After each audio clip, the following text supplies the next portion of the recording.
আজ অনেক দিন পরে আমরা নতুন কিছু ট্রাই করলাম। সেটা হলো কোরিয়ান নুডলসগুলো আছে না, যেটা সাদা দেখতে, সেটা আসলে রান্না করে এই যে দেখেন স্যুপের মতো বানিয়ে নিয়েছিল। আর এটা আমি বানিয়ে নাই, এটা বানাইছে আমার মানে ছোট দেবর। ওর রান্নাগুলো খুব ইউনিক হয়। এর আগেও আমি একবার আপনাদের সাথে এই কথাটা বলেছিলাম। তো ওই রান্না করেছে।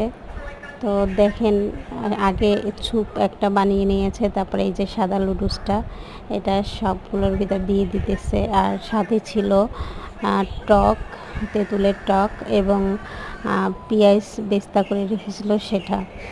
আর এটা ছিল আমাদের সকালের নাস্তা। এত মজা হয়েছে যেটা বলার মতো না। আর ওর রান্নাগুলো আমাদের সবারই খুব পছন্দ। সবাই আমার দেবরের জন্য আশীর্বাদ করবে। আর সাথে আমার বাচ্চা দুটোর জন্য। তো দেখলেন তো ওই সার্ভ করতেছে, সব কিছু ওই রেডি করতেছিল, আমি শুধু ভিডিও করতেছি। আমি যখন ওদের বাসায় আসি তখন ও একটা নতুন নতুন রেসিপি করে, আর আমরা সেটা আসলে খুব এনজয় করে খাই। আর শুধু এনজয় করে খাই সেটাও ভুল হবে, এটা খেতেও অনেক মজার হয়। আর যদি ভালো লাগে লাইক কমেন্ট করবেন। ধন্যবাদ।